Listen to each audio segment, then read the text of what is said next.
tell. So I'll be hanging out here, and then I think Bruce is going to be in 200, or he'll be going back and forth. Oh, I don't he's know. gonna stay for it? Yeah. Oh, He said he God. wanted to hang out, so he was like, I'll just be here. And Cool. yeah, he's super interested. But we already tested Mike's. Everything should be working all good. I don't think he does, but I still do. Because I was here. I called it first, and he said I'm also staying.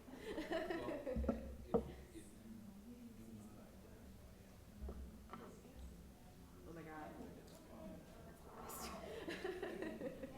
the best. It's the best. It's the best surprise.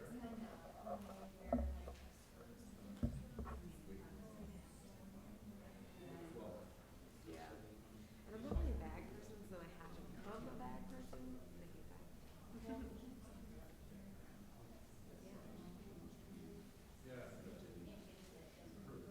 We just changed the monitor actually, and I think that's because it's the one that's broken, so it doesn't stay up there. Yeah, so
Hi, everybody. If everyone would make room for the people that are coming in, that would be really helpful. As you can see, these are not the easiest chairs to move out of the way for someone to come in and sit. So if you move to your right or left to accommodate people who still have not been seated, we'd really appreciate that. Thank you.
Good evening.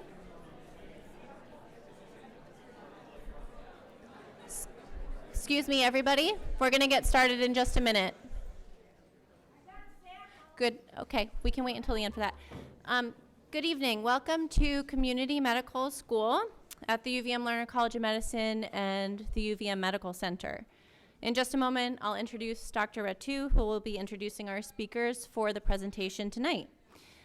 Before I introduce him, I'd like to remind you to save your questions until the end of the presentation. At the end of the presentation, we'll have 30 minutes for Q&A.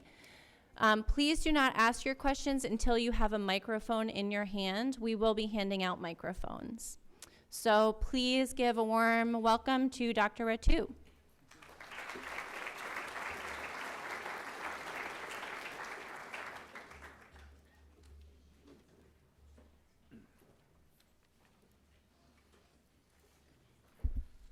All right, good evening, everybody. Thanks for coming out despite the not so great weather. As mentioned, my name is David Ritu. I'm a child psychiatrist here at the UVM Larner School of Medicine, and I'm the director of the Pediatric Psychiatry Clinic here at the hospital. I'm guessing that one reason why many people are here is that they're trying to get some reliable information about a very confusing topic. When it comes to cannabis and marijuana, there's certainly a lot of information out there, but it's all over the place. You hear that marijuana will end the world as we know it. You hear that it will cure cancer and chronic pain and solve the opiate problem. You hear that it can cause schizophrenia. You hear that you actually drive better when you're high. There's probably two reasons that there's so much confusion. One of them has to do with the messenger. Some are people who don't use cannabis and are afraid of it. Some are people who do use cannabis and want to justify it. And some are people connected to a new multi-billion-dollar industry that depends on users to keep it profitable. All of these things can influence how people consume and process information. But there is also real complexity with the topic itself. Personally, I believe that some cannabis-based compounds will show real therapeutic value for certain conditions, while at the same time, I also believe that cannabis use will reveal itself as one of the major public health problems of the next decade. Furthermore, I believe that many of these problems are due to our own gullibility, is that a word, gullibility? To fall for the exact same tricks that the tobacco industry played 50 years ago. I think the saying goes, fool me once, right? You've heard it. So these are some tricky waters to navigate. But fortunately tonight, we have two very capable guides. One of them is Peter Jackson. He's an assistant professor of psychiatry here at the Larner College of Medicine, who's been trained both in child psychiatry and addiction psychiatry, which is a very rare combination. He received his medical degree from the University of Utah and completed his residency in psychiatry at the University of Michigan before doing his child and addiction training, right, both at Mass General, is that right? But at Harvard Medical School at Mass General Hospital. He currently serves on the Youth and Adolescence Committee for the American Academy of Addiction Psychiatry, and I would just have to say that the state is very fortunate to have him here as part of the team. Karen Lounsbury is a professor of pharmacology and the director of the foundations level of the Vermont Integrated Curriculum here at the Larner College of Medicine. She received her doctorate degree in pharmacology from the University of Pennsylvania and is currently the course director for a number of courses here, including the University of Vermont's medical cannabis course. Additionally, she runs a pharmacology research lab and teaches lectures on drugs of abuse, focused on both the biology underlying the development of addiction as well as specific receptor-based therapies to reduce cravings. So please join me in welcoming both of these great experts to talk about this important topic.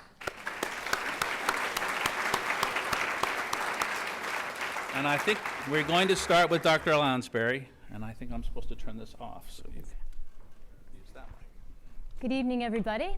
And I'm really glad to see a lot of you came out to listen to what we have to say tonight about this topic, as was told, is a very confusing topic. And having taught the medical cannabis course, doing a lot of research for that course, I can tell you that I keep hearing really interesting cases, really unusual stories. And what I'm going to try and do tonight is a very diverse audience with many different types of backgrounds. And so I'm going to try and make sure that everybody can understand what I'm talking about. And I'm going to basically go into how cannabis affects primarily the brain, but I'll talk a little bit about its effects in pain so that we can kind of understand why it has medical benefits. And then we'll also shift on to talking about effects on the brain related to its psychoactive effects.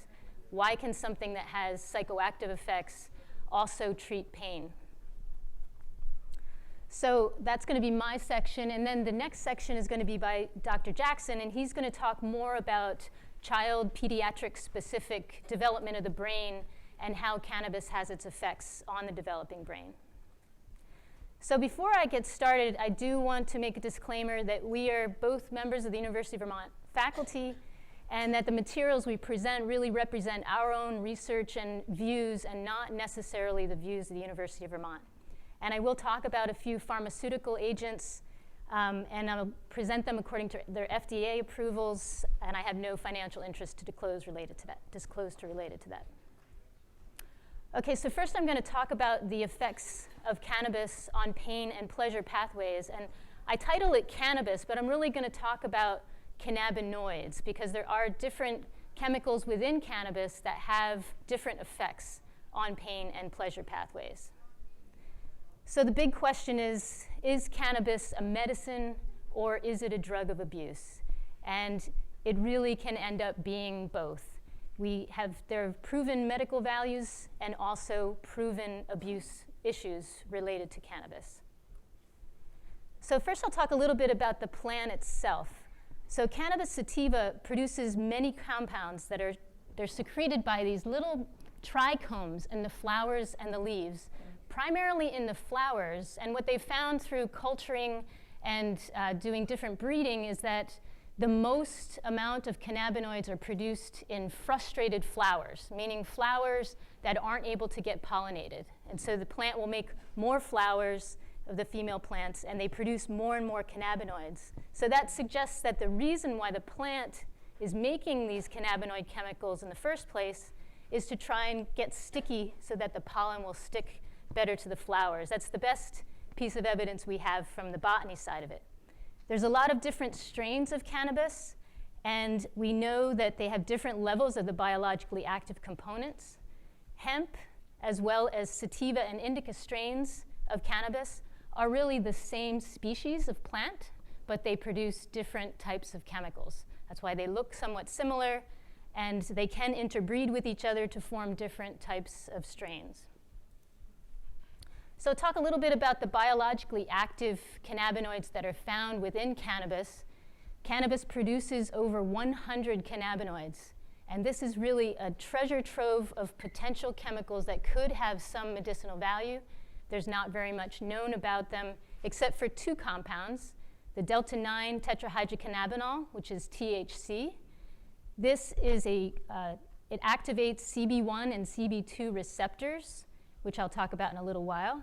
It is the component that is psychoactive, meaning it's the component that gets you high, and it also is the component that promotes anti-pain and anti-nausea activities. It also has anti-spasm and anti-inflammatory activities. The other compound that's had a lot of interest lately, and you can find it in your local grocery store basically, is cannabidiol, or CBD. This compound doesn't have the same activity as THC. In fact, it seems to negate a bit the effects of THC.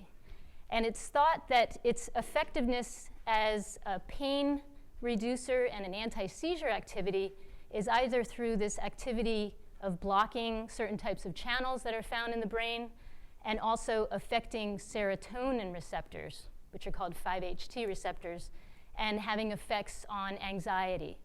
So it may have possible activities that are outside of what we know right now, but it does have anti-seizure activity and anti-pain activity. So one thing that's interesting is that the plant itself has this combination of these chemicals, and we know that if you take simply THC, the drug Marinol, which is a prescription drug, which is synthetic THC, it has anti-pain activity, but it also causes anxiety. Whereas cannabidiol doesn't cause any psychoactive effects and actually is thought to maybe moderate the effects of THC. Both of these compounds are activated by heating. When the plant has them on their surface, they aren't terribly active in the body. But once they're heated by smoking or vaping, baking, or heat extracting them, then they become active. So what do we know about cannabis as a medicine? Now, the compounds within cannabis, the THC, and now more studies have looked at cannabidiol as well. There's a lot of studies with those individual compounds, especially since THC, we have the synthetic form, which is already a pharmaceutical FDA-approved molecule. So THC itself has proven effectiveness for chronic pain, chemotherapy-induced nausea, seizures, spasticity for MS and cerebral palsy, and cachexia, which is a disorder where somebody is unable to eat and they have wasting disorder. It's usually related to some other disorder as well. Some that are likely effective, again, this is for THC, are the potential in eating disorders, for glaucoma, and for anxiety disorders. There are a lot of studies undergoing right now for post-traumatic stress disorder, or PTSD, because it has there are a lot of case studies that report that it does have some activity.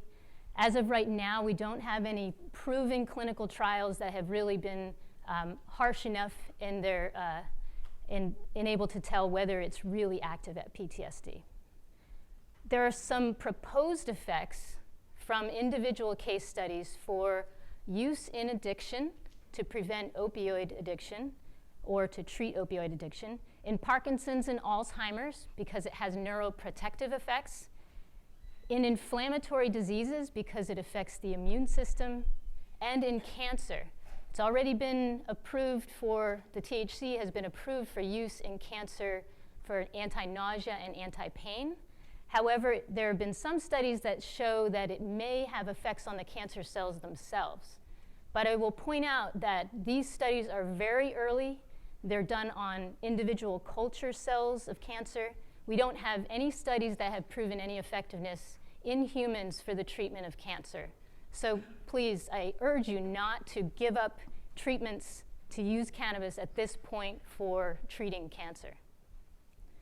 CBD is very interesting because it has been shown to be effective against seizures, especially childhood seizures. It was accidentally found to be effective in a few patients, and now we've had large clinical trials that have shown its proven effectiveness.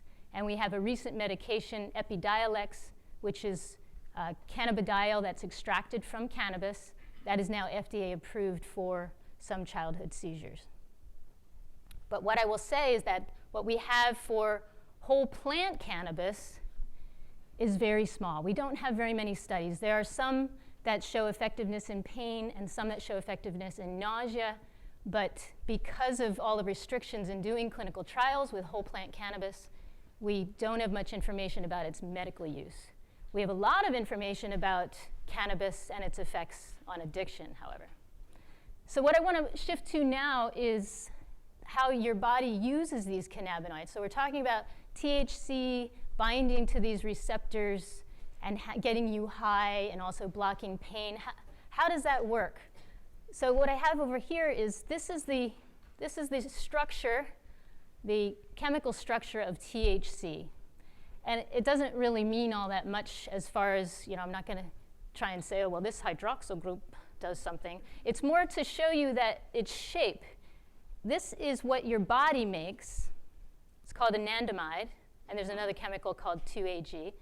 Your body makes these endogenous cannabinoids. Endogenous means that you produce them yourself.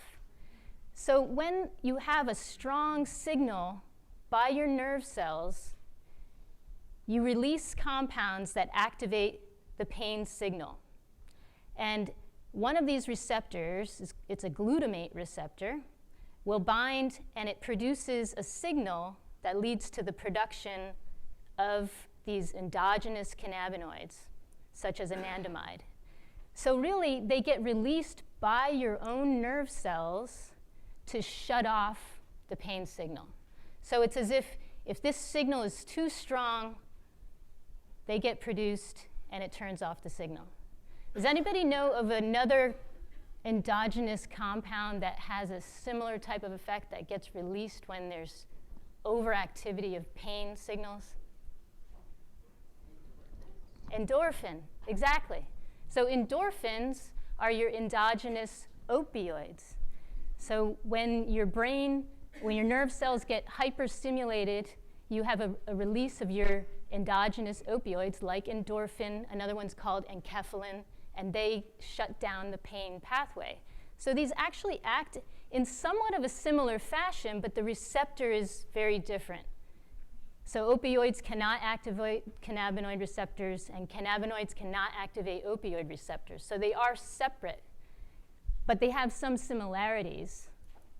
If you look at how cannabinoid receptors act in pain and nausea, when you have your pain signal, if this signal is really strong, it can cause that production and release of your endogenous cannabinoids.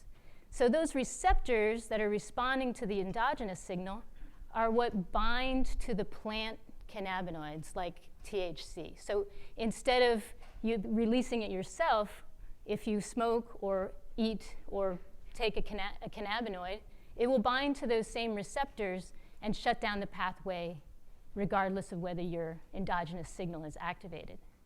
So that's how it can reduce pain signals, and it also can, and your nausea signals are also nerve generated, so it can reduce nausea. And so the endocannabinoids and cannabis reduce the pain signal and the interpretation of pain. And it's similar to the action of opioids, but first off, they're not as effective as opioids. Opioids are much superior as far as their ability to stop pain. However, they do have some effect, and because it's a different receptor mechanism, you could potentially combine the two together with a lower dose of opioid so that you're not taking as many opioids. They do produce less tolerance, so unlike opioids where somebody will need to use more and more, there's less tolerance. There is some, though. Less risk of addiction, although as we'll talk, certainly not a zero risk of addiction. One important one, though, is there's a very low risk of overdose with THC and cannabidiol. There's almost no risk. THC, the overdose is mostly a high anxiety response, which is still an awful response, but it's not like opioids where you stop breathing. So there is some potential for looking at the possibility of using cannabinoids as either an adjunct, so in addition to opioids, or as a replacement.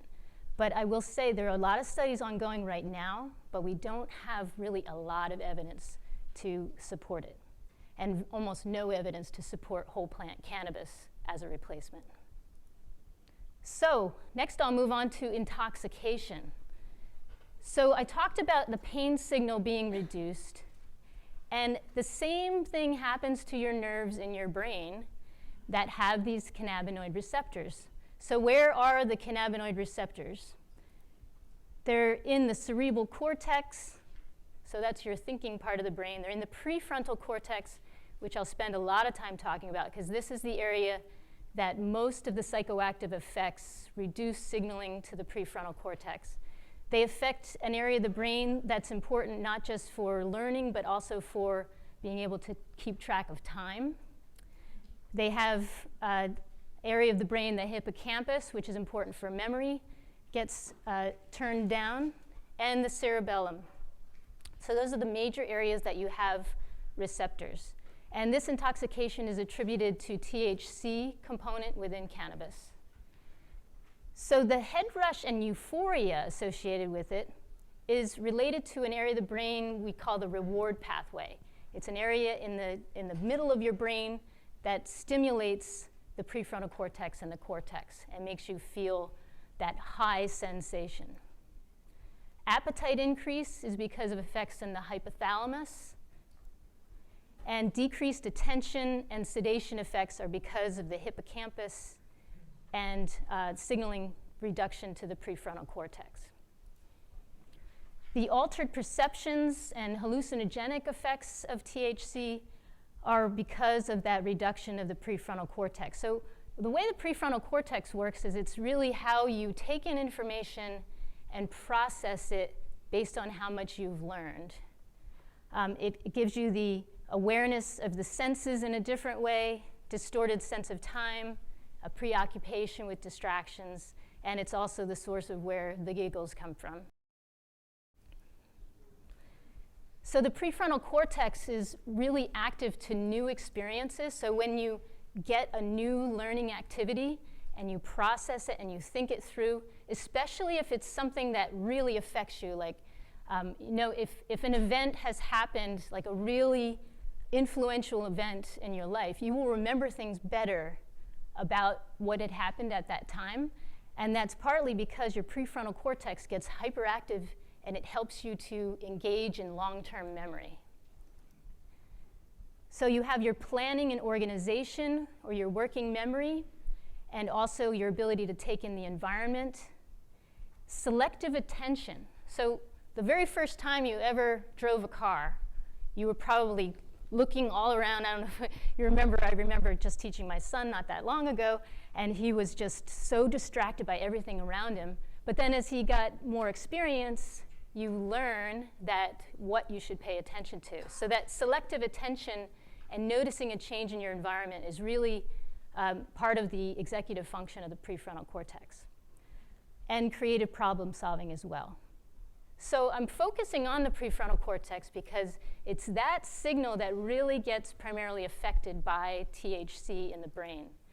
And so just to give you an example, your perception of what you see in this photograph, it looks fairly normal. Your perception's a combination, your sensory input, your prefrontal executive function, and if all of a sudden you see that, it's like, wait, something's not right there all of a sudden.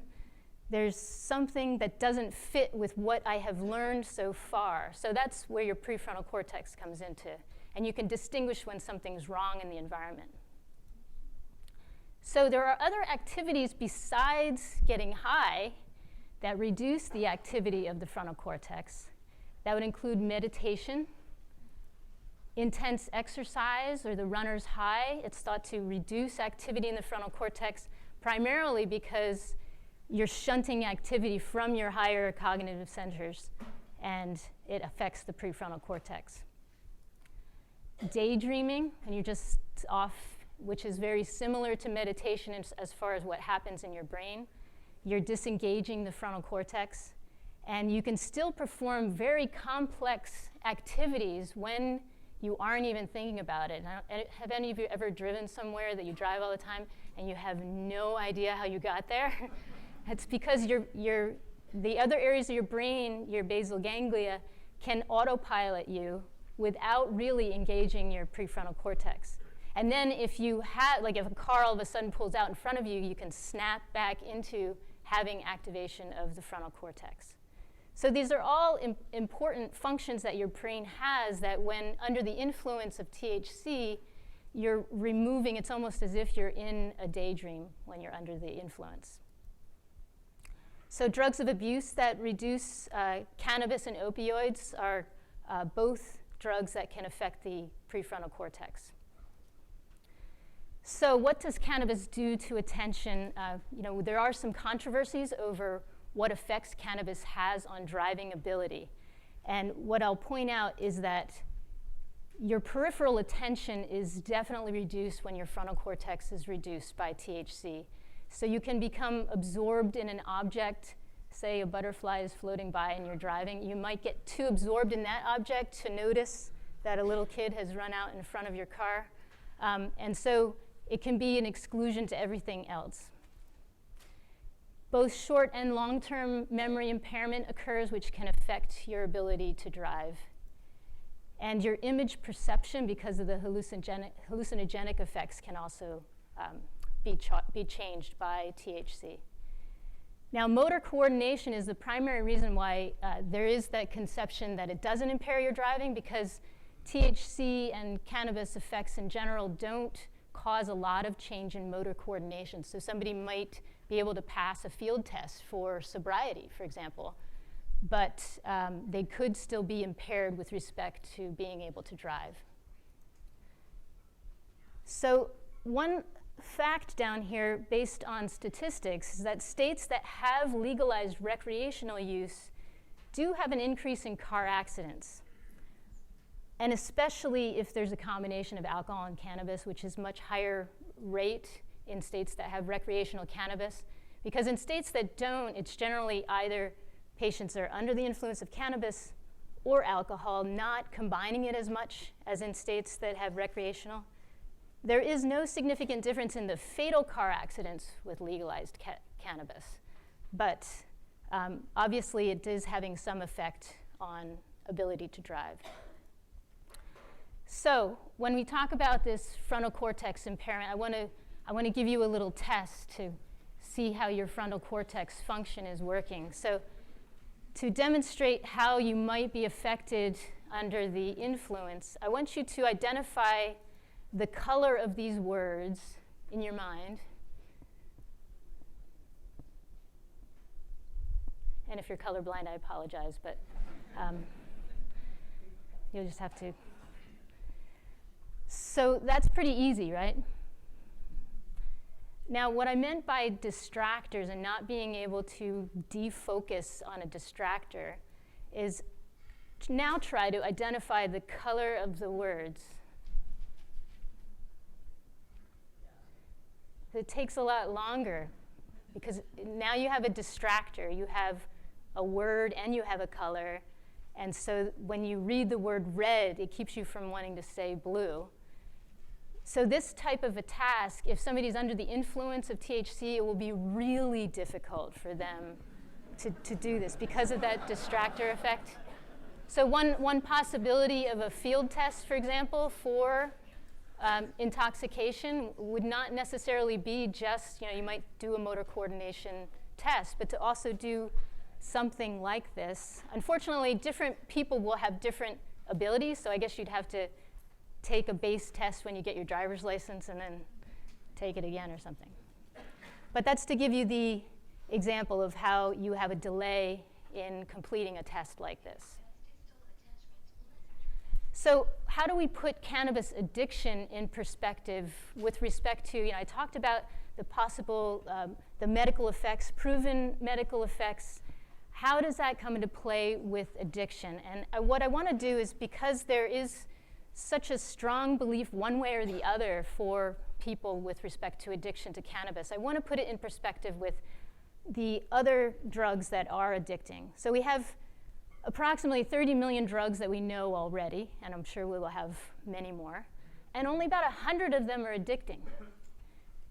And a lot of the drugs that are addicting are natural products that have been brought from plants or ethanol. And so I want to talk a little bit about what properties make drugs addicting. So the compound dopamine is made by a lot of your nerve cells and stimulates receptors. And receptors for this dopamine in that area of the brain, the reward pathway, that's affected by all drugs that have been found that are addicting. So we know that this pathway is really important. The faster acting, the faster it can get into the brain, and the more possibility it will be addicting. Now, we know from opioids that that's not necessarily the case, and that it was thought that if you take an oral opioid, you're not going to get addicted. It's only when you inject it because it's really fast. But we now know that you can become addicted to ones that you take by mouth, but it's a little less risk, but still definitely a problem. If you take away the drug, you get an inhibition of this pathway and the patients feel a withdrawal effect. So that's another property. And when you use animal models, so say you use a rat model, the animal will voluntarily give themselves that medication. And there's drug-seeking behavior associated with it. So you can be off of the addicting drug, and then something will trigger it, and it will go back to drug-seeking behavior. So this reward pathway I'm talking about, it's deep in the brain, and DA is the symbol for dopamine. And these signals head up to the prefrontal cortex that I was talking about, with lowering prefrontal cortex activity as part of the high for THC. And it's thought that your endogenous system, as somebody pointed out, endorphins, which are the opioids your brain makes, and cannabinoids, your endogenous man-made cannabinoids, affect receptors that feed into this reward pathway. So even though these are both inhibiting nerve signals, they're inhibiting an inhibitor. So they actually stimulate the reward pathway by blocking the inhibition of the reward pathway. And both cannabis and opioids act in that way. So these are the parts of the brain, I'm sure, but the main one is I keep coming back to that prefrontal cortex. The dopamine that's the important neurotransmitter, and the overactivity of this area is linked to psychological addiction. So it's really kind of hijacking your reward pathway. You normally stimulate this reward pathway when something good happens. You know, you get an A on a test. You're doing something athletic that's really fun. You know, you're normally getting that activity, and so when you hyper-stimulate it by inhibiting this inhibition of the pathway, you end up hijacking your normal reward, and so you will only feel the reward if you have these addicting drugs. And I have on here the other drugs of addiction that affect this pathway, like cocaine and amphetamines, nicotine, and they all have effects by increasing the dopamine signaling. So the addiction potential for cannabis is about 9%, which sounds pretty low. It is a lot lower than, here's tobacco at 32%, and heroin and cocaine, alcohol at 15%. And we know alcohol is the 4th leading cause of death in men in the United States, alcohol-related hepatic cirrhosis. So we know that even though it's 15%, 92% of the general population uses alcohol, and a smaller but significant percentage of that population becomes addicted to alcohol. So even though it's 15%, it's still a very significant portion of the population that suffers from alcohol addiction and its negative effects. So the issue with marijuana is that at 9%, if we have 46% of the population using it, what's going to happen if it's 80% of the population using it? You know, even though it's still only 9%, you still have a significant number of people who are having this addiction potential. The big difference is that the physical harm itself from marijuana is much lower than many other drugs of abuse. This is circling the 3 most common social drugs: marijuana, alcohol, and tobacco. You can see tobacco has very high on the dependence scale, so dependence is going up in this direction. Physical harm, meaning potential for overdose or potential for future disease. Marijuana is relatively low with respect to physical harm, but it does have dependence. And then you have heroin way up here, which has a high risk of dependence and a high risk of physical harm because of the overdose potential. So I'm going to sort of segue over to Dr. Jackson by just talking about how young people are particularly vulnerable to the addiction. There's a substantially higher risk for substance use disorder when an addicting drug is started before the age of 18. And that's really where the public health issue comes with cannabis. If everybody waited until they were 25 when their prefrontal cortex is well developed, but that's a rarity when you have a recreationally legal drug. The chronic adverse effects of cannabis are more likely to develop in younger patients. Any of those rare types of things that happen, it's more likely to develop. And so I'm going to turn it over now to Dr. Jackson, and he's going to talk more about the psychiatry and the actual risks to public health in the pediatric population. Thank you.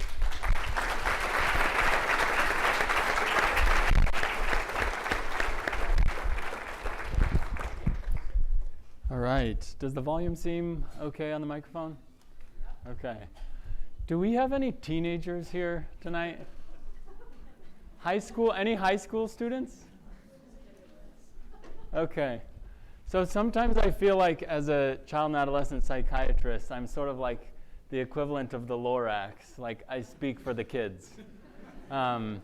So that's a lot of the perspective that I'm going to give tonight. I'm really happy to be here, grateful to be presenting with Dr. Lounsbury, just interacting with her as we got ready for this. I have learned so much, and I hope it'll be a useful discussion for us tonight. I'm grateful to be in Vermont. I've only been here a little over a year.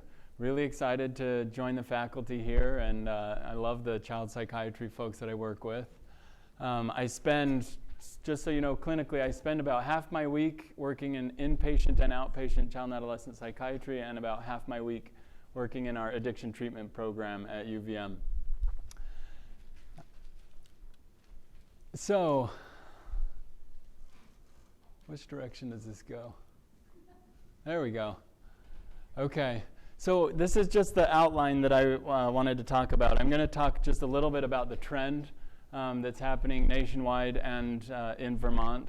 I'm going to talk about what's great about the adolescent brain, and I should say also the young adult brain, and why that matters to us. I'll talk about potential therapeutic benefits versus risks that we know about as far as cannabis in kids. I'll make a quick word to the parents in behalf of the kids. And when I say parents, I sort of mean like that's adoptive, biological, anybody that cares about kids. Do we have parents in here? Do we have grandparents in here? Do we have anybody who can't stand kids in here? Okay. So, but I will speak a little bit for the kids. So, and then lastly, kind of seeking solid ground. As David mentioned and Dr. Lounsbury mentioned, this is really hard to learn about. And we'll talk a little bit more about that as we go. So this is a national trend. A slide that I like to show is the pointer. There we go. There we go, red dot. Okay. This is great because this shows us 2 decades, and it's 8th, 10th, and 12th graders. So you see alcohol making a good downward trajectory. As an advocate for kids and thinking about them using these substances, that makes me really excited. Cigarettes makes me even more excited because the trajectory is even better. Illicit drugs, the trajectory has sort of hovered and mostly stayed stable. The next slide, I'm probably too far away. There we go. Next slide, this is Vermont-specific data. This comes from the Youth Risk Behavior study that happens every 2 years in the spring, and we just got pretty recently back the 2017 data. So as you can see, alcohol is decreasing significantly by about 10% over the past decade. Cigarettes also decreased by about 10% in prevalence over the past decade, and marijuana has stayed the same. So that's just to sort of get a sense of where I think we're doing some good education with kids and making a lot of progress, and where there's room for more education. This is just a brief graph of how kids are using marijuana, that it's really mostly still smoked. A few used through vaping or through other means, oral ingestion, but most are still smoking. So here's trends briefly in middle school and high school, and I wanted to talk about 2 sort of important indicators in the trends. One is you ask kids, do your parents think this is bad? And then you ask kids, do you think this is bad? Meaning, do you think there's a risk here? Do your parents think there's a risk here? Do your parents disapprove? And so if we just look sort of comparing from 2015 to 2017, the last couple of years, the trend that's happening is that middle school students are less likely to believe that their parents think it's a bad idea for them to use marijuana. And same thing for alcohol, just to sort of for a comparison. So a slight decrease in marijuana. And current middle school use is 4%, luckily quite low, but that's unchanged over the last couple of years. So these are the high school trends for the same questions, believing that your parents would think it's a bad idea for you to use marijuana. So down to 66% from 72%. So only 66% of high school students feel like their parents would think it was a bad idea for them to use marijuana, and then, alcohol, and then 76 for marijuana. Current high school use is about 24%. And this is a really good sample. They got almost every single high school in the state and almost every single middle school in the state when they were asking these questions with a really impressive response rate. So here's the next one is like, do you think it's dangerous, or do you think there's a great risk? And I didn't choose the language, but they did say a great risk. So, make of that what you will. But I thought this was interesting. So only 36% of high school students felt like it was a great risk to binge drink regularly. Only 68% thought it was a great risk to smoke a lot. and 24% felt like it was a great risk to use marijuana regularly. So I put that out there just to give us a little bit of a framework on what's going on here in this state. Part of the reason for that is this is hard to do scientifically, to get graphs that look like this. And you'll see this in probably every marijuana talk that you ever hear that has anything to do with kids or teenagers. But basically, if they don't think it's risky, they'll use more. If they think it's risky, they'll use less. And it mirrors, it's an amazing mirror scientifically. And then I wanted to just point out briefly, this is national data. This comes out of Monitoring the Future, which is a study that's done out of Michigan every single year looking at use and perception of harm. But this is for college. So over the last, and again, this is a couple years back, but you see a significant increase in the college-age population with use and a higher increase in non-college attendees compared to college attendees. So I think high school graduation isn't necessarily the finish line when we sort of think about how far we want to get people educated about using marijuana and the risk associated, and we'll talk about that a little bit as far as the brain goes. So this slide, this is where tomatoes will fly. Dr. Lounsbury warned me a little bit. I have never seen number crunching and number sort of molding like I've seen with the data that are coming out of Colorado and Washington. I can go to a conference and walk in one lecture and hear like everything's fine, and turn around in the next hour, walk into the other lecture, and like the whole state is burning down. So it's hard to interpret these. So make of it what you will. In general, states that have legalized recreational marijuana use have the highest rates of adolescent use. They were already near the top. Adolescent use the trend is increasing in some of the states. And again, it's really hard to know. There's a lot of conflicting data back and forth. And I think about, it all depends sort of when you measure and how much you measure. And I found out that all the kids have started using because I measured it on April 20th. Well, and I found out no kids are using because I measured it on Tuesday morning compared to Friday night. So it depends what you're looking at. The rate of college age use, which has been increasing nationally as we saw, is increasing faster in those states than the national average. Adolescent use rates correlate with availability in general. One of the main pictures we have of that is dispensary density in Colorado. And then we know that marketing targets all audiences. So, that's kind of blurry. So, but this is a big deal. This is a big deal because you'll see it marketed towards kids, and we know it's big business. There's more marijuana dispensaries in Colorado than there are McDonald's and Starbucks combined. So it's big business there, and kids are going to see this type of stuff. So let me talk really quickly about neurobiology, which I think is super fascinating. So this is talking about synaptic pruning. So as our brains develop as little kids, they come sort of ready to rock, ready to learn all sorts of stuff. And the little neurons in kids' brains want to reach out and touch everything and be ready to learn everything and explore everything. And so a 7-year-old has this just massively connected, but not super efficient neural network. So it's really connected. And then the process begins of deciding, okay, now we're like ready to connect anything that we're going to see or use or do. Am I going to learn the trumpet? And am I going to learn Russian? Am I going to become an artist, etc.? And the process begins in our adolescent years of pruning back and deciding, okay, now what are we going to make efficient and fast? So efficiency and connectivity. So there's a process called myelination. Some people are probably very familiar with that, but briefly, it's sort of an insulating factor that happens to nerve pathways that makes them really fast, much, much faster, 100 times faster at being able to send signals. So it's like going from a dirt road to light rail. Makes it super, super fast. And it also makes the nerves be able to send signals more frequently. So you get faster transmission and more frequent transmission that can equate to like 3,000 times capacity to send signals. 3,000 times increased capacity to send signals.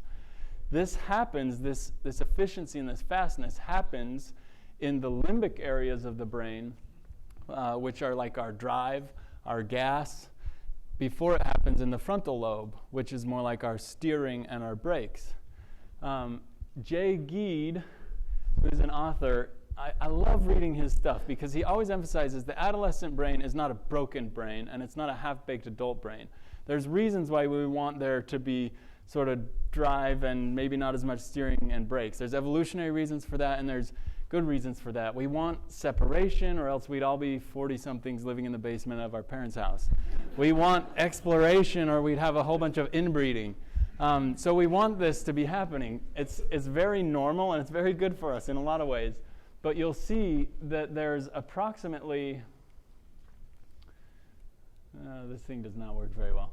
So there's approximately a 10-year mismatch between when the limbic region sort of gas comes online and gets really fast and efficient, and when the frontal cortex, prefrontal cortex comes online and gets fast and efficient.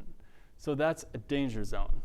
That's sort of I should say it's a zone of concern. Again, there's good reasons for this. It's a zone of concern that we need to be aware of.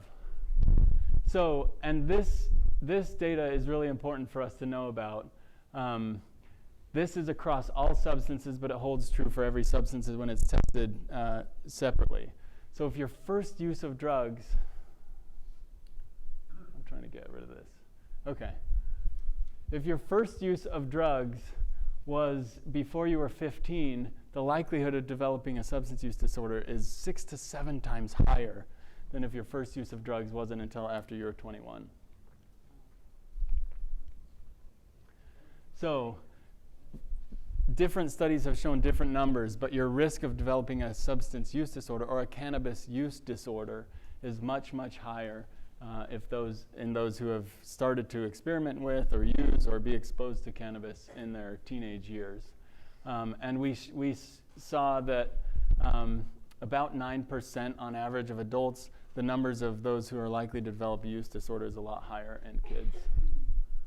So let me talk briefly about the upside and the downside. Does anyone know how to get this pointer to stop dancing? Okay. Thank you. Thank you so much. So the upside and the downside. Now, to be fair, we have spent a lot more time, energy, and money studying the downside than the upside. So that's important to know going through this, and hopefully those regulations will be changing. But there are definitely adverse effects of early use. We've seen impact of cannabis, negative impacts on this ability to efficiently prune those synapses, on the ability of the brain to efficiently myelinate those neural pathways to become fast and effective. Some of the hot issues are around cognition. So primary areas of deficit and this is all with early use of cannabis, is verbal learning, recall, attention most impacted. Dr. Lounsbury talked about that in some detail. Some studies showing a measurable IQ decrease later in life. This is one that has been hotly contested. Some studies have shown that you can recover any cognitive deficits after a couple of years of abstinence. Some studies have shown that you don't recover that, but again, it's about how long you looked and how far you followed things forward.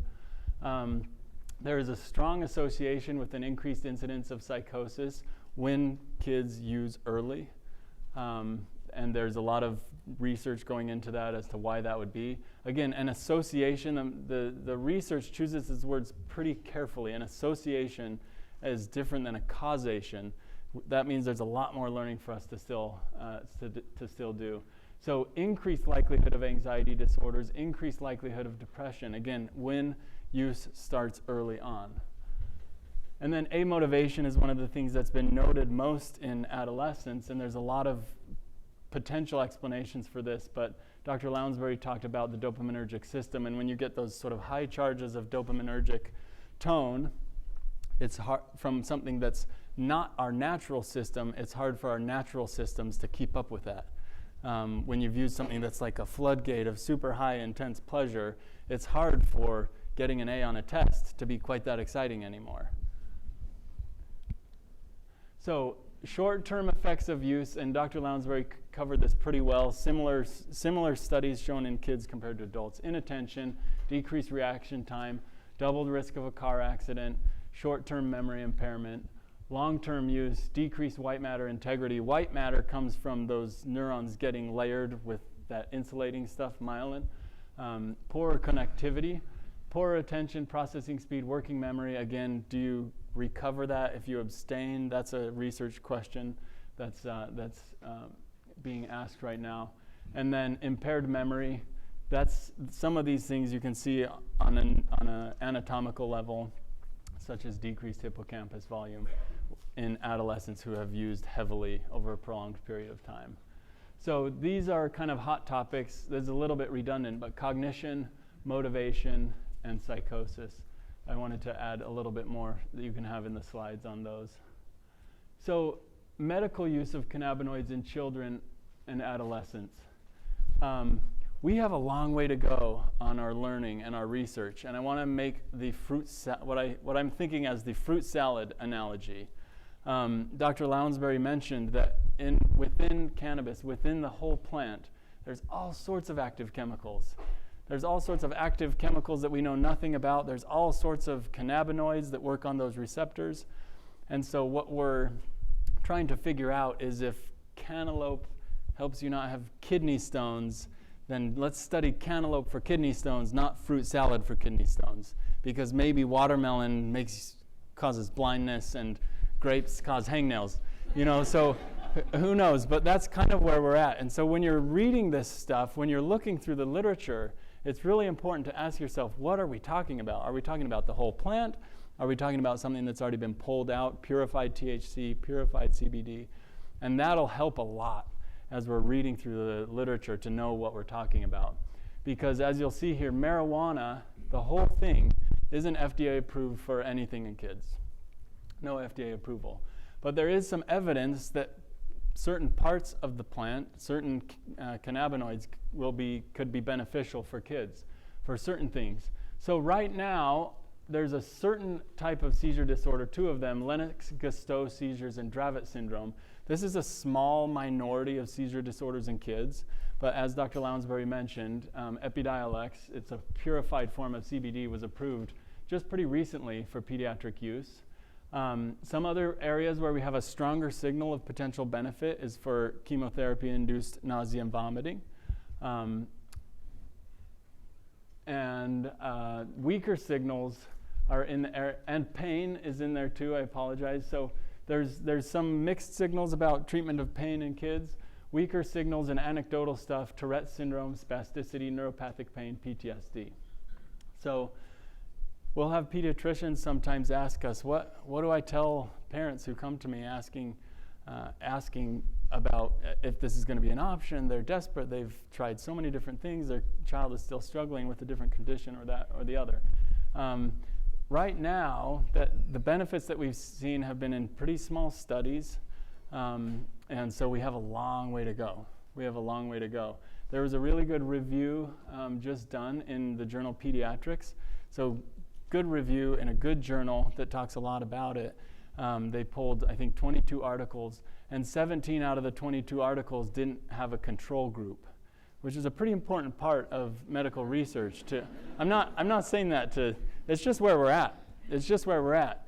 But to be able to give one group something and the other group not give it, and then watch two groups and compare them, that's pretty important.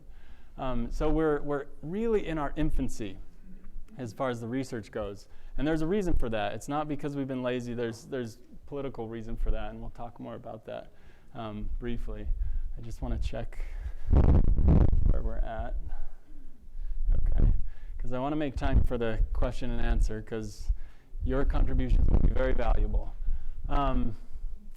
So just briefly, the process of prescribing a medication when we're talking about medical use. When we do that as physicians, we tell how much to take, how often to take it, when to take it, what route to take it. We give a lot of direction, and we give that for a reason, because that's sort of what's been studied.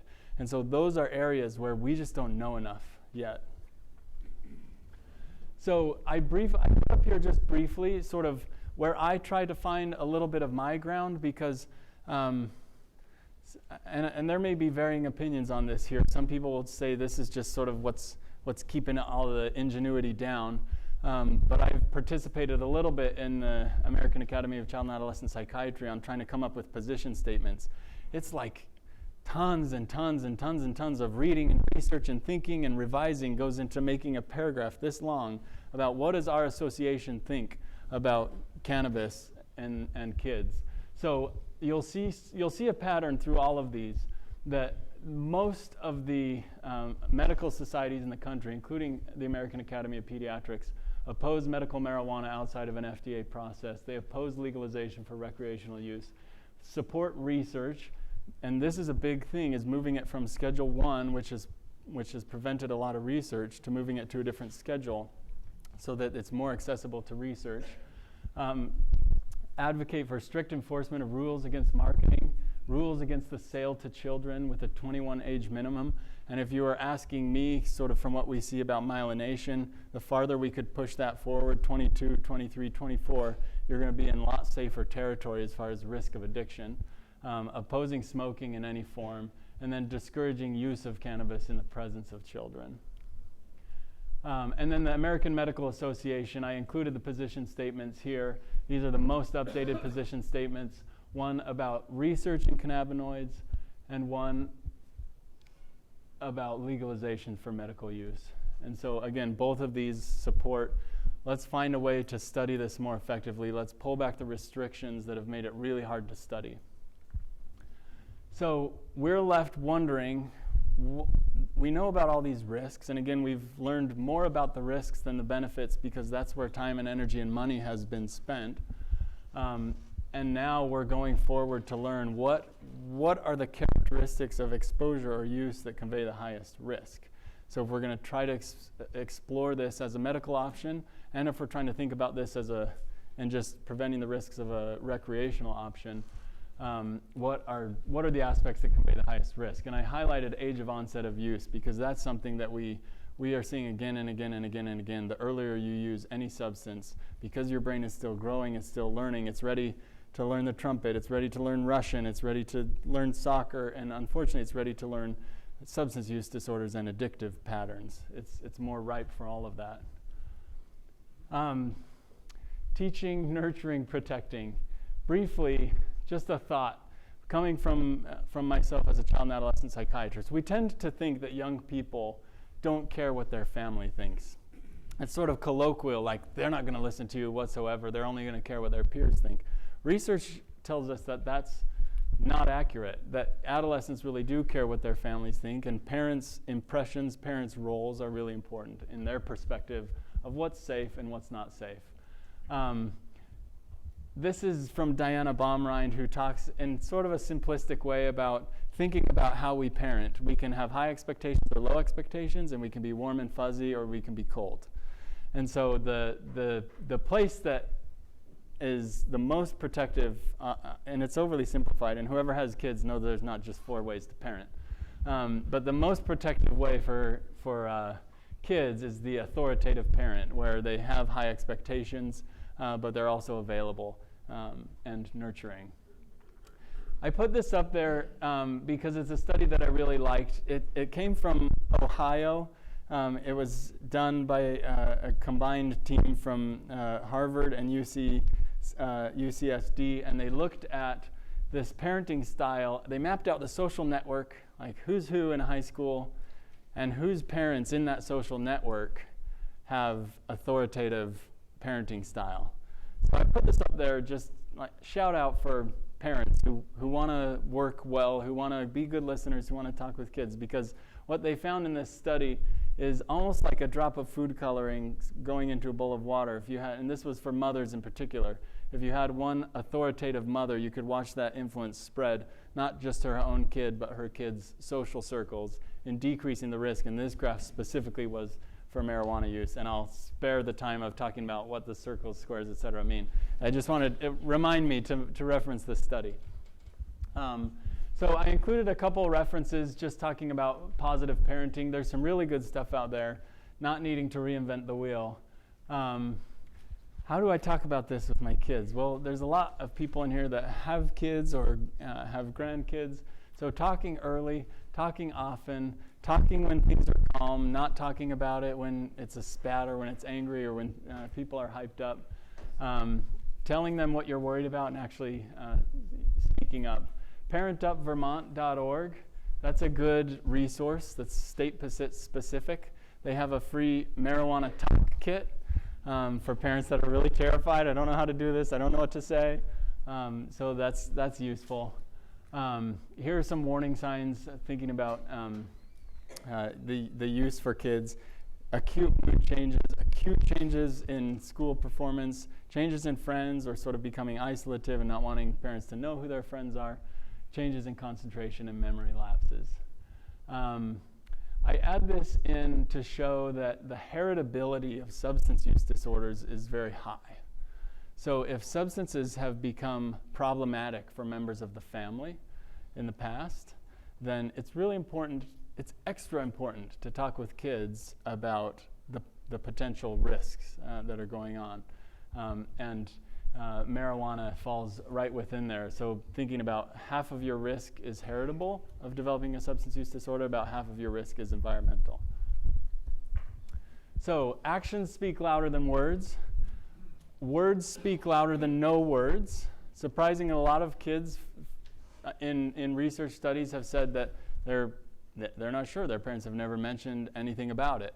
So again, here speaking for the kids, sort of advocating that this is an area where there's a really, really higher risk of developing problematic use in cannabis when it's done in the high school years, and showing those trends of kids themselves thinking it's less risky, thinking that their parents are less concerned about it, and the use kind of holding steady as opposed to decreasing really nicely with alcohol and cigarettes.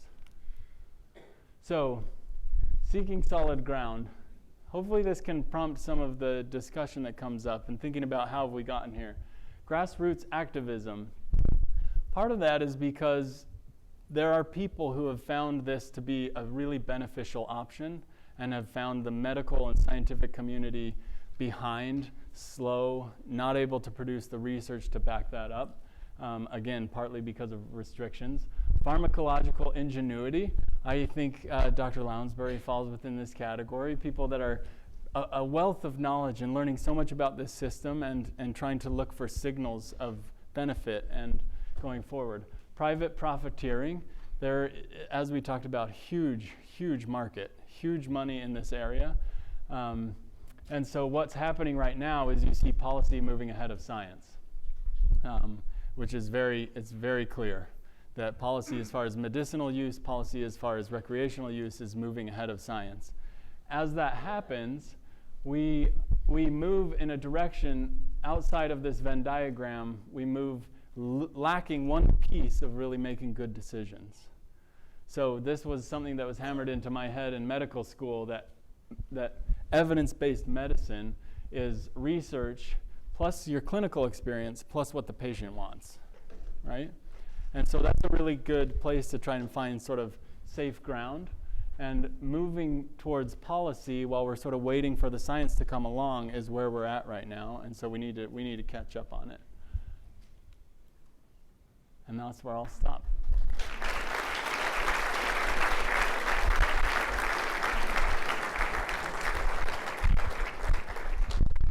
We'll start our 30-minute Q&A session now. If you raise your hand, I can come and bring a microphone to you, and I just ask again that if you don't have a microphone in your hand, you don't ask a question.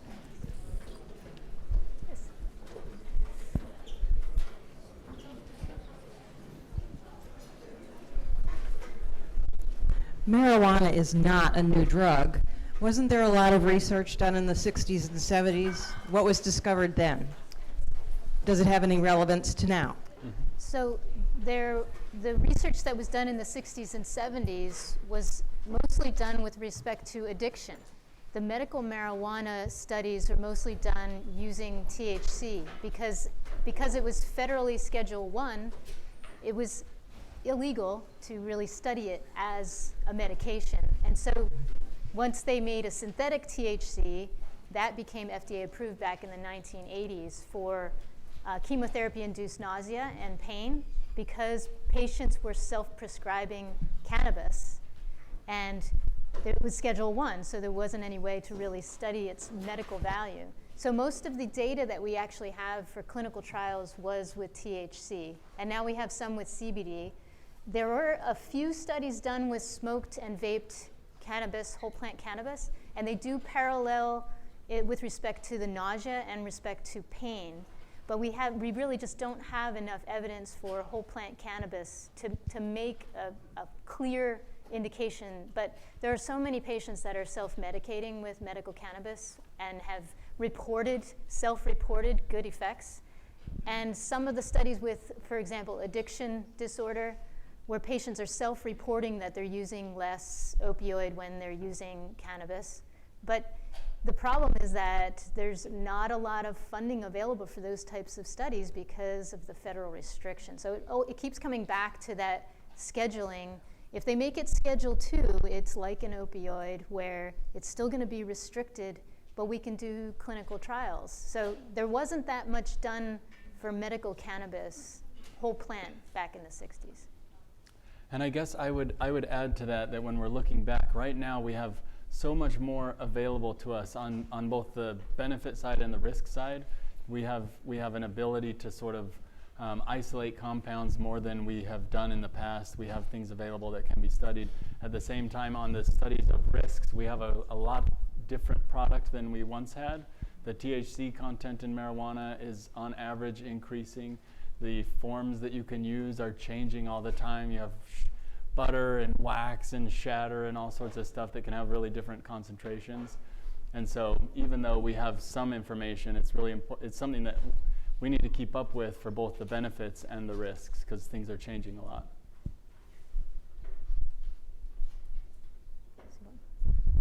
Okay.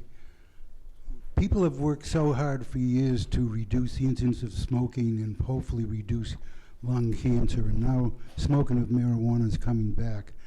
The popular image is that smoking marijuana has no effect on the lungs, but in the literature it does have some effect, and I'm just asking you, how much of an effect does smoking marijuana have? And I have a second question regarding edibles. I think there's almost no literature on the nutritional effect on absorption and digestion of substances in edibles, and I'm kind of concerned that people may eat one meal along with cannabis one day and get an effect, and another day eat a different meal, and one of the examples is the fat level can greatly affect the absorption of some of these substances. Has that been addressed at all? And particularly it's worrisome when you talk about edibles being available for little children, where one meal one day may affect the response in them, and another meal the next day may have a quite different effect on them. So there are two questions. Yeah. I can take the lung aspect. So the with lung, the difference between cigarette smoking and cannabis smoking is that the amount that is smoked is so much less for cannabis. So when it's burnt versus vaped, there's combustion, there are definitely carcinogens in the smoke from cannabis cigarette. The reason why there hasn't really been an association is because even heavy users of cannabis aren't smoking nearly as many cigarettes as you would with tobacco. So there hasn't been the association. That doesn't mean that you're not inhaling those toxins, but there hasn't been an association. There has been a strong association with bronchitis for heavy users, in that that's one thing that you can look for even in a teenager. If they have a cough that doesn't go away, it's a sign that should get looked at and maybe investigate whether they could potentially be chronically using cannabis. The other question is related to absorption. You want me to take that one too? Yes, I was hoping to punt the second one. The absorption, you're absolutely right. The cannabinoids that are in the edibles are very lipophilic. They love lipid. So if you have a lot of fat in your diet, they're going to get co-absorbed across the GI tract much. They do get absorbed really easily, which is why they also work in a patch form. Like if you put a patch, because the cannabinoids are so lipidy, they can cross right through your membranes. And they're also good sublingual. The sprays, if you've ever heard of Sativex it's a spray, or cannabidiol that you put under your tongue, gets absorbed really easily. So the main concern with taking an edible with food is more that it may disrupt some of the absorption of vitamins, but again, you're not using that much. So if somebody uses an edible, it's generally like a quarter of a cookie is the dose. The issue more with kids is that these edibles are very yummy, and there have been many instances of ER visits with children who have eaten an entire marijuana cookie. And while it's not like an opioid where they're gonna stop breathing, an overdose with cannabis can cause high anxiety in patients, especially, and kids, they can get like a hyperanxiety. So it's not something that's probably gonna kill them, but it is something, there's not been any deaths from overdose of edibles, but there have been many ER visits from sickness. Who's got the microphone?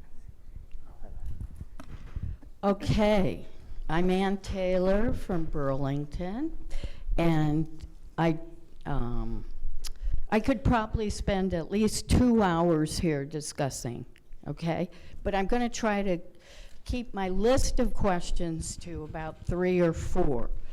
If there's anybody else who really needs to talk, just raise your hand so I won't go too far into it, all right? Okay, you? All right.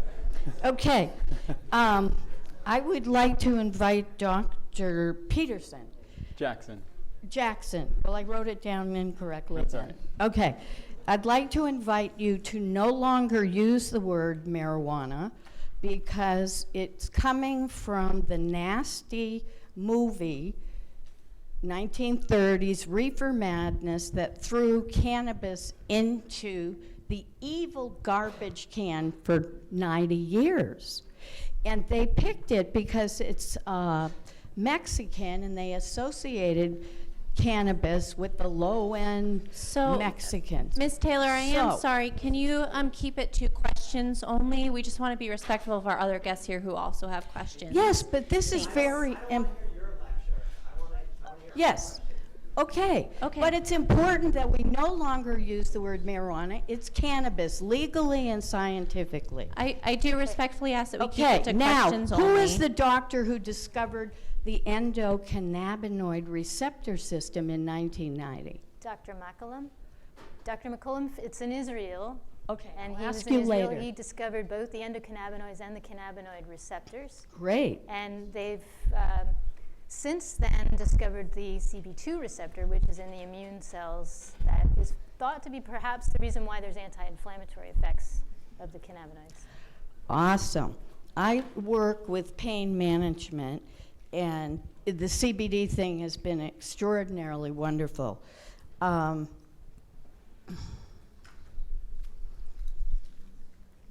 as a note, Now, while she's is the there- research that's been done in other countries is actually quite a bit ahead of us.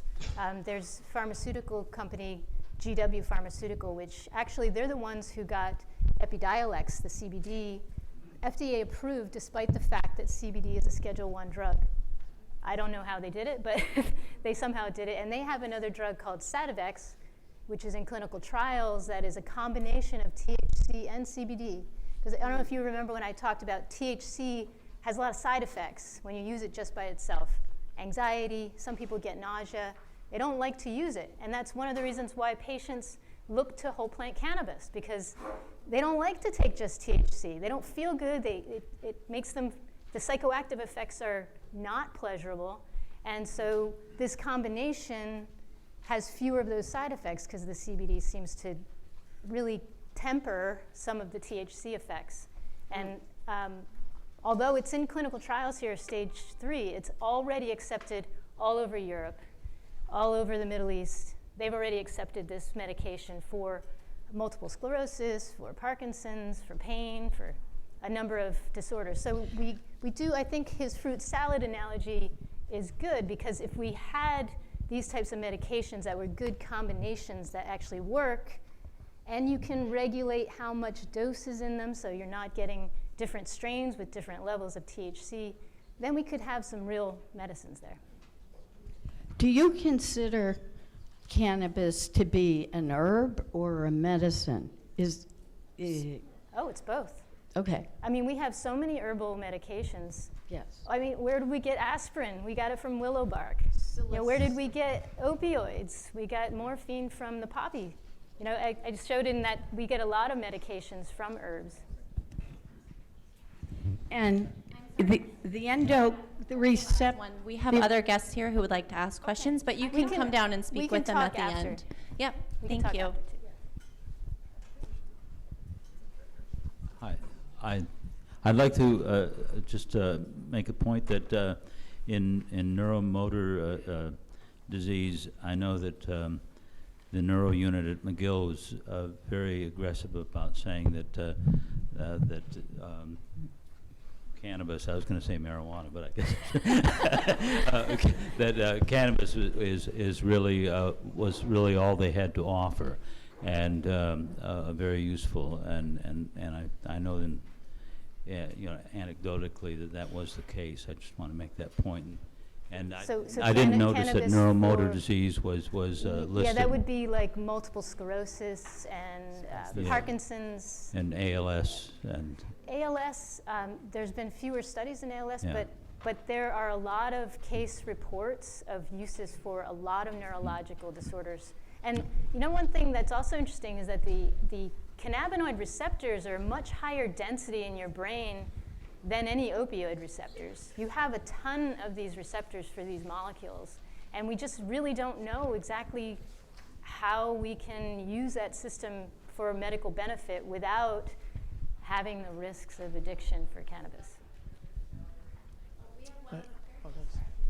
Hi, thanks. After decades of research, the National Institute of Health was able to find a low-risk use of alcohol, roughly like no more than 3 drinks in a day, no more than 7 in a week.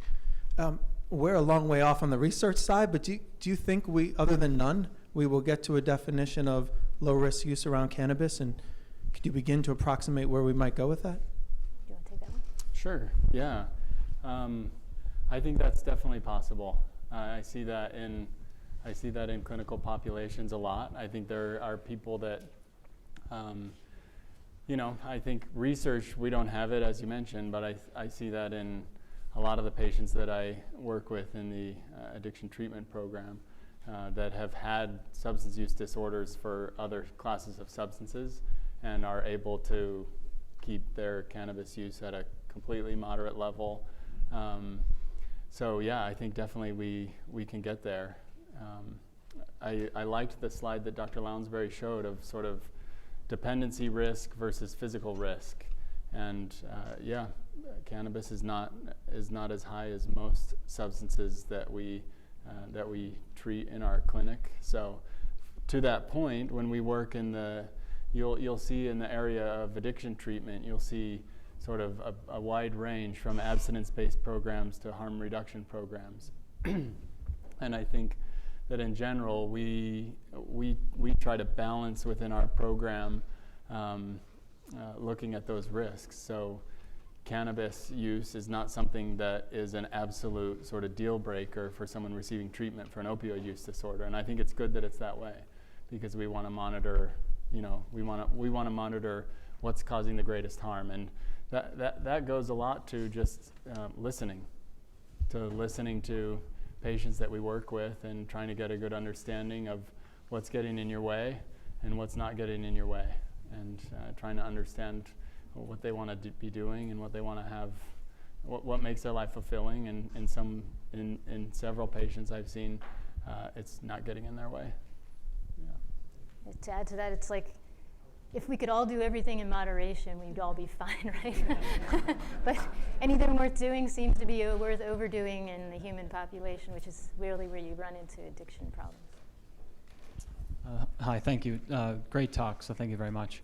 I'd like to go back to the topic of recreational overdoses, and the question I have is, if we do see legalization of marijuana and increased recreational use, how does that strain your ability as providers to service other patients that may perhaps have more pressing needs? Do you want to start? Sure, I can. I mean, I'm a PhD, not a physician, but what we see with emergency room visits is there are more emergency room visits from, there's a disorder from chronic use of cannabis, which is a vomiting disorder. So you think of it being anti-nausea, but in chronic users, they can develop this cyclical vomiting pattern that's an emergency room. And overdose, but overdose is relatively rare for patients who smoke cannabis. Overdose is mostly seen with edibles because it takes a lot longer for the effect. And so somebody may, oh, well, this isn't working, I'm going to take some more. And then the next thing they know, they feel like time has stopped. So it's the anxiety association with losing track of what your normal perceptions are. And so patients feel very highly anxious and head to the ER. So obviously, patients that are coming in for that would take away from other types of care. So in that aspect, yes, but you have more experience with actual care. Yeah, so I guess is your question primarily sort of what percent of our time is spent focused on cannabis use and use disorders compared to the availability of time that we have to spend on other areas? Yeah, I guess my question is more along the lines of if you have increased recreational use, I assume you're going to get a higher incidence of recreational overdose. And so assuming those patients do present to the ER, that obviously takes ER staff, but also just if you do get perhaps substance use disorders, more of those in general because of increased recreational use, how much does that, take up? What do you think happens to your time as a provider, given that there's a lot more users than there are going to be providers? Yeah. Going back to that slide about sort of cause of harm and likelihood of dependence, in the emergency room, you're going to see far, far, far, far more emergency cases of alcohol use, sedative hypnotic use, opioid use, cocaine use, far, far more of that than you would see with marijuana in general. But I think sort of that overlapping and the piggybacking makes it particularly difficult to navigate assessing somebody's other co-occurring psychiatric challenges if they exist. So anxiety and depression, those are two areas where the research is really muddy. And so that makes it difficult. As more and more people are using cannabis, I think it becomes, that's one challenge that I've seen clinically, is I'm trying to hear people saying this makes my anxiety better, and well, research shows us it makes anxiety worse in kids and maybe better in adults. And so trying to sort through that, it adds one more variable. So I think that's a clinical challenge for sure, where it can overlap. Hi, I have a question, Catherine Antley from Burlington. And just as a parent, if I were here, attending, I feel like I would want to know that the industry of addiction, the marijuana industry, of which I'm sure there are people here who are interested in going into that industry, it will not make any profit unless they produce addicts. And that's a quote that we have from our RAND report. So we know that 80% of the product is consumed by 20% of the population. And that the easiest way for the industry to create an addict, which is their profit center, is to, as you showed, target those kids with the candies and any other way that they possibly can, exercising their full First Amendment rights, which we haven't been successful at curtailing in Colorado and California.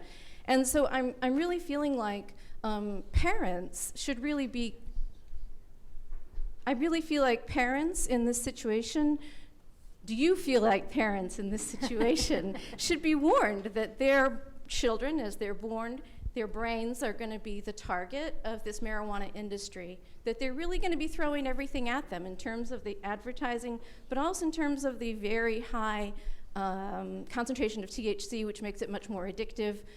So, I mean, as a parent, I think that's something I would want to know about. Mm-hmm. Yeah, yes, and yes. Parents should definitely be warned. That's why we're here. But it's also, marketing of cigarettes did the same thing. Marketing of alcohol. I think kids kids just, they need us. They need us to kind of watch out for them because they don't get to help make the rules. And so I appreciate your concern. I think it's a very valid concern. And we try to spend time talking to both parents and kids in this area because it is the risk and the potential harms are so much higher in early use. And to balance that a little bit, the reason why there's so much social pressure to legalize and medical marijuana is because patients have been seeing some relief from some disorders from the medical cannabis. And as we talked about tonight, the different chemicals that have those medicinal uses, there is potential for research where you could find a way in which you could make a less addicting medication that would still provide the benefit that medical cannabis does to some patients, that would satisfy the social pressure to legalize, and yet at the same time, much caution with the public health aspect of cannabis itself used recreationally, which we know has risks, especially in the pediatric population. Quick comment about that. One of the things we learned about kids and tobacco was that telling kids that in 50 years they're going to have health problems didn't really change their behavior very much. But telling them that they're actually being duped by an industry and they're a pawn and their hard-earned money is going into the pockets of people who don't care about their welfare, that actually worked. And so we may see the same thing with cannabis. In relation to overdosing and concentration of THC and the lower risk dose, or marketing even, how do you manage dosage of cannabis? How do you, with different strains and different ways of ingesting it, how do you mitigate that, manage that, regulate that, understand that as a consumer, as a user? That's a really good question because what we found actually right here in the Montpelier dispensary, they did a large study of the different strains of the cannabis and measuring different compounds in them. And what they found is that not only are there varying amounts of THC and CBD in these strains, but even in what's called the same strain that's grown in a different environment can have different levels of these compounds. And that's another reason why it's really difficult to prescribe medical cannabis, which we can't anyway, as physicians can't officially prescribe it. They can just sign off on a form that the patient can get a card, and then they are on their own really to go to the dispensary. I think dispensaries are trying to get more help with respect to the pharmacy aspects, but it's not like you can say, okay, I need this exact strain that has this exact amount, and I'm going to take this amount of dose, and that's going to be effective, because there's been the study that this amount actually works, and this amount gives side effects, and this amount just isn't enough, so it doesn't work. And that's where we're really, really behind on the science with this. So patients have to do trial and error with medical cannabis, and it's really too bad. We're going to take 2 more questions. We have one back here. Okay, I have the microphone over here. I'm a retired RN, and I have 3 doctors, and I'm looking for a doctor who will work with me as I try to treat my chronic pain. How do you find somebody like that? I go to my primary care, and I say, well, you need guidance, and that's the end of the conversation. It's like the sleep disorders doctor says, well, see a psychiatrist. And, it's like, it's important that you have the right drug, the right dose, the right time, the right frequency, and the right route. And you can do that with regular prescription drugs, but you can't do it with marijuana. It's a guessing game.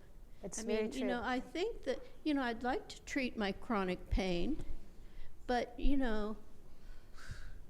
it's and you should be cautious because, you don't want to just, and if you're taking other medications, there is a possibility of some interactions. They're not, compared to a lot of other medications, the the cannabinoids don't have a huge amount of interaction, but they do get metabolized by the body. So you want to make sure that you're not taking a dose or a like type with your that, sleeping pill, you don't mix that with.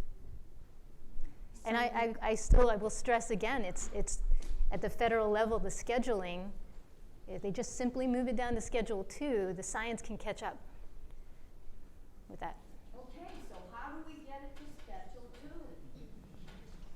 Well, there's a lot of public pressure, and public pressure has worked at the state level, so, I mean. Okay, and we have our final question up here.